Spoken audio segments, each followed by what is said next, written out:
ማሁን ወንድሜ የኔን ታሪክ አልሰማሽም? እግረኛው ሚዲያ የሆነ ሚዲያ ላይ አልሰማሁም። ከቻልክ ብትነግረን ባጭሩ፣ ካልቸኮልክ። አጠር አድርጌ ልናገር ፕሊዝ።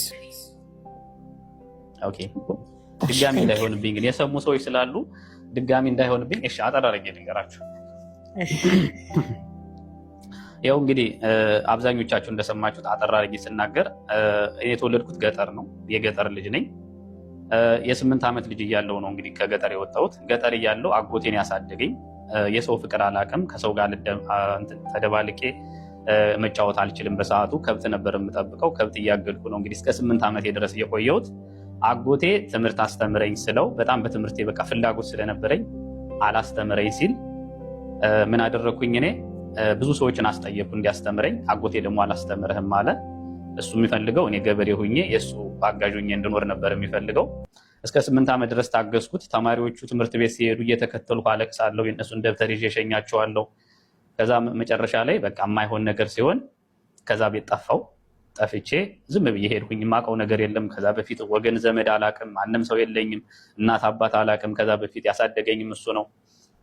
ከዛ በኋላ ጠፍቼ ዝም ብዬ ባዶ እግሬን ሄድኩኝ። የዛን ሰዓት የለበስኳት አዘነ ነበረች፣ የሆነች ፎጣ ነገርና ቁምጣ እንደለበስኩኝ ገና በ8 ዓመቴ ወጣሁ። በድፍረት ማለት ነው። ፈጣሪ እየረዳኝ ወጣሁ። ከዛ የዛን ሰዓት ደግሞ ጊዜውም ጥሩ ጊዜ ነበረ፣ በጣም መልካም ጊዜ ነበረ።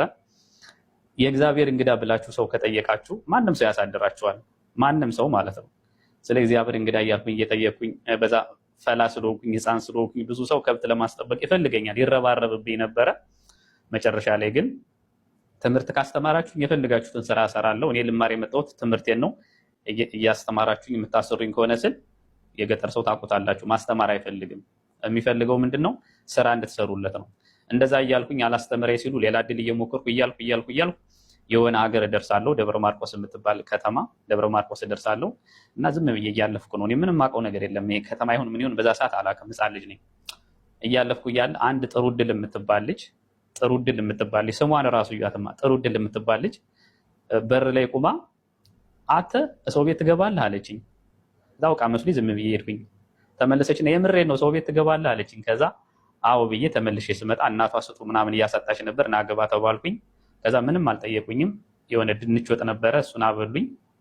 ከዛ በኋላ ከብት እንደምጠብቅ በሚቀጥለው መስከረም ሲመጣ ትምህርት እንደሚያስተምሩኝ ነገሩኝ። እኔም በደስታ ትምህርት ካስተማራችሁኝ የፈለጋችሁትን ስራ እሰራለሁ ብዬ እዛ ቤት ገባሁ። ለመጀመሪያ ጊዜ የምፈልገውን ምኞቴን ከፈጣሪ ጋር ያሳኩልኝ በዛች በጥሩ እድል በሚባል በጋሽ መልካሙ ልጅ ነው የተሳካልኝ የመጀመሪያ ትምህርቴ ማለት ነው።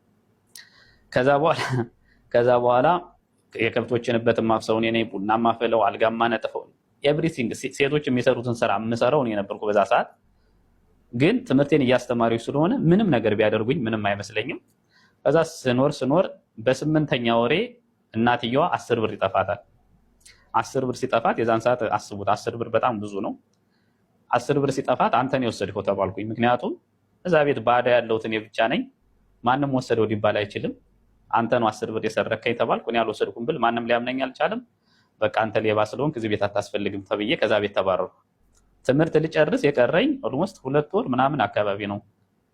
8 ወር እንደተማርኩ ነው የወጣሁት። ከዛ አሁንም ለምኜ የሆነ ቤት እንደዚህ ጠየቅኩኝ፣ ማንም ሊያስገባኝ አልቻለም። ከዛ ትምህርቴን ላለማቋረጥ ስል ጎዳና እያደርኩ መንገድ ላይ እያደርኩ ሳገኝ እየበላሁ ሳጣ ዝም ብዬ እያደርኩ ተማርኩኝ። እንደምንም ብዬ ተማርኩኝ። ከዛ ዩኒቨርሲቲ ደረሰኝ። በጣም በትምህርት ጎበዝ ነበርኩ። እንደዛም ሆኜ ዩኒቨርሲቲ ደረሰኝ። ድሬዳዋ ዩኒቨርሲቲ ተመደብኩ። ድሬዳዋ ዩኒቨርሲቲ ስመደብ እስከዛ ድረስ ማንም የሚጠይቀኝ የለም።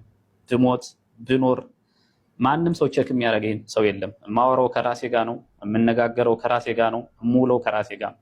ማንም ዘመድ ወገን ብሎ እኔን የሚያስታውሰኝ ሰው የለም።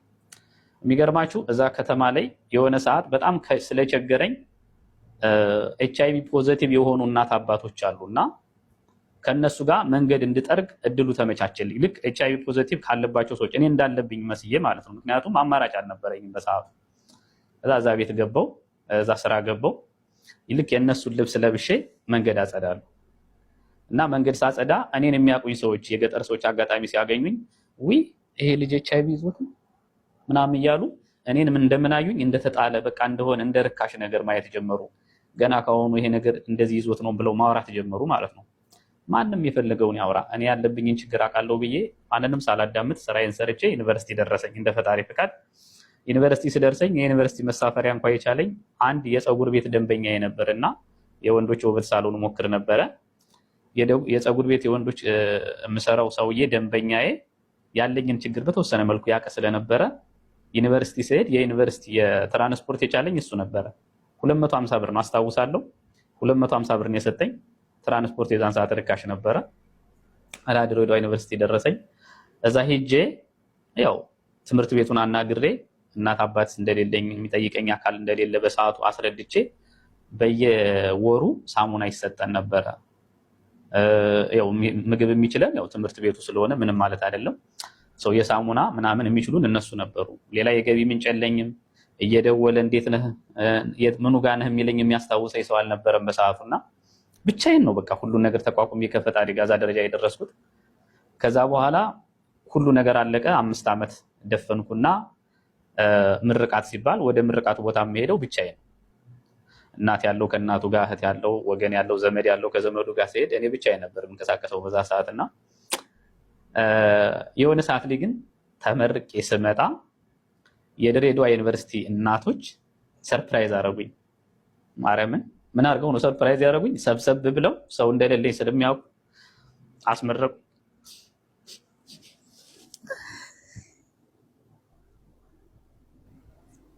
አይዞህ ወንድሜ፣ በእናትህ አይዞህ። በጣም ጀግና ነው። ይህንን ሁሉ ነገር ተቋቁመክ ዛሬ ላይ መቆምክ። ውሃ ጠጣ። ይቅርታ ሀቡ ማለት ያው አይዞህ ውለታቸው ስለሚያሳዝነኝ እንጂ ማልቀስ ፈልጌ አይደለም። እና እነዛ እናቶች የኔን ችግር ያውቁ ስለነበረ 5 ዓመት ሙሉ ከዛ ግቢ ሳልንቀሳቀስ ነበር የምማረውና እግዚአብሔር ይስጣቸው እናቶች፣ እየሰሙኝ ከሆነ እግዚአብሔር ይስጣቸው። እነሱ ናቸው ያስመረቁኝ። አበባ ይዘው የሆነች ብር አዋጠው አይዞ ብቻህን አይደለም አንተ ሰው አለህ እኛ እናቶች አብረን ነን ብለው ያስመረቁኝ እነሱ ናቸው። ማለት ፎቶ አብረውኝ ተነሱ። ብቸኝነቴን አስረሱኝ በሰዓቱ እና እግዚአብሔር ይስጥልኝ። በዚህ አጋጣሚ የድሬዳዋ እናቶችን ላመሰግናቸው። እነሱ ጋር ሄጄ የሆነ ነገር ማድረግ እፈልግ ነበር፣ ግን በሰዓቱ ነገሮች አልሟላልኝ ሲሉ እስካሁን ድረስ አላደረግኩትም። ሁሌ ግን አስበዋለሁ። ሶሪ በጣም ከዛ ለመጀመሪያ ጊዜ ሰርፕራይዝን የምማውቀው የዛን ሰዓት ነው። ምናልባት ሰርፕራይዝ ከተባለ በህይወቴ ሰርፕራይዝ ተደርጌ አላውቅም። ወደፊትም ሰርፕራይዝ ሊደረግ አልችልም። ለምን ማንም ሰው ስለሌለ በሰዓቱና እንደ ሰርፕራይዝ ማቃት ያችን ነው። ከዛ ተመረኩኝ። ተመርቄ ስራ ፍለጋ ገባሁ። በከፍተኛ ውጤት ነው የተመረኩት። ስራ ፍለጋ ሲሄድ ማንም ሰው የሚቀጥረኝ የለም። ታውቃላችሁ፣ ስራ ለመቀጠር ወይ ሰው ያስፈልጋቸዋል ወይ የሆነ አካል ያስፈልጋቸዋል። እና በጣም ብዙ ጣርኩኝ፣ ብዙ ለፋው። ከጎኔ ሰውም ስለሌለ ብቻዬን ስለሆንኩ የሚጠይቀኝም ሰው ስለሌለ በቃ ወደ 4 ዓመት ሙሉ ስራ ፈለኩ። አቡዬ ወደ 4 ዓመት ስራ ፈለኩኝ። ድሬዳዋ፣ አዳማ፣ ሐዋሳ፣ ደሴ ያልሄድኩበት ቦታ የለም ስራ ፈለጋ። አዲስ አበባ፣ ባህር ዳር በጣም ብዙ ቦታ ተመላለስኩኝ። ነገር ግን ማንም ሰው የሚቀጥር ሳጣ ተስፋ ስቆርጥ የሆነ አማራጭ በቃ ዩቲዩብ ነገር ጀመርኩና ዩቲዩብ እየሰራው የተወሰነ መንቀሳቀስ ጀመርኩ። ከዛ ራሴን ለመቀየር ወደ ዱባይ መጣሁ። ወደ ዱባይ ስመጣ አንድ ሰው አይሻልም፣ እኔን የሚቀበለኝ ሰው የለም ዱባይ ላይ ማንም ማውቀው ሰው የለም። በራሴ ነው የመጣሁት፣ ያው በደላላ ማለት ነው። የደላላ ምናምን አውጥቼ በራሴ መጣሁ። ቤት ተከራይቼ የመኖሪያ ፈቃድ አወጣሁ። ማለት ረጅም እቅድ ስለነበረኝ ማለት ነው። የመኖሪያ ፈቃድ አወጣሁና ወደ 11,000 ድርሃም ነው የከፈልኩት። በነገራችን ላይ አቡ የዛን ሰዓት አላውቅም። በቃ ይሄን ያህል ነው የሀበሻው ቦታ ነው ያወጣሁት። 11,000 ድርሃም ከፍዬ ነው ያወጣሁት። እንዳሁኑ ማቀ ቢሆን ቢያንስ 8,000 ወይ 9,000 ላገኝ ይችል ነበርና የመኖሪያ ፈቃድን ካወጣሁ በኋላ ተመልሼ ኢትዮጵያ ገባሁ። ኢትዮጵያ ከገባሁ በኋላ 6 ወር ጠርቀምቀም አደረኩና ሰራ አደረኩና ያው ከ6 ወር በኋላ እዛ መቆየት አይቻልም፣ አይዲያችሁ ኤክስፓየርድ ያደርጋል። ተመልሼ ወደ ዱባይ መጣሁ። ወደ ዱባይ መጣሁና መንጃ ፈቃድ አወጣሁ። በራሴ እንግዲህ ያለማንም እርዳታ ያለማንም አጋዥ መንጃ ፈቃድ አወጣሁ። ፈጣሪ ሲረዳኝ በአንደኛው አለፍኩኝ። ከዛ ተመልሼ አሁንም ወደ ኢትዮጵያ ሄድኩኝ። ምክንያቱም እዚህ ሀገር ያለ ስራ ምንም ገንዘብ ላጠራቅም ስለማልችልና ወደ ኢትዮጵያ ተመልሼ ሄድኩኝ። 6 ወር ቆየውና አሁንም ጠርቀምቀም አድርጌ ተመልሼ መጣሁና ያለችኝን ሁሉ እርግፍግፍ አድርጌ ሁሏንም አውጥቼ ከልጆች የተወሰነ ብር ተበድሬ የተወሰኑ ልጆች የተወሰነ ብር ተበደርኩና ሞልቼ መኪና ገዛው። ምናልባት አይታችሁት ከሆነ መኪና ገዛው። መኪና የገዛሁት ለስራ ነው። እዚህ ሀገር የራሴን ለመቀየር ነው የገዛሁት። መኪና ገዛው። ከዛ ፈጣሪ ሆይ ተመስገን፣ አመሰግናለሁ፣ በብቸኝነት የፈለኩትን ስላሳካህልኝ እግዚአብሔር ሆይ አመሰግናለሁ ብዬ ጸሎት አደረኩ።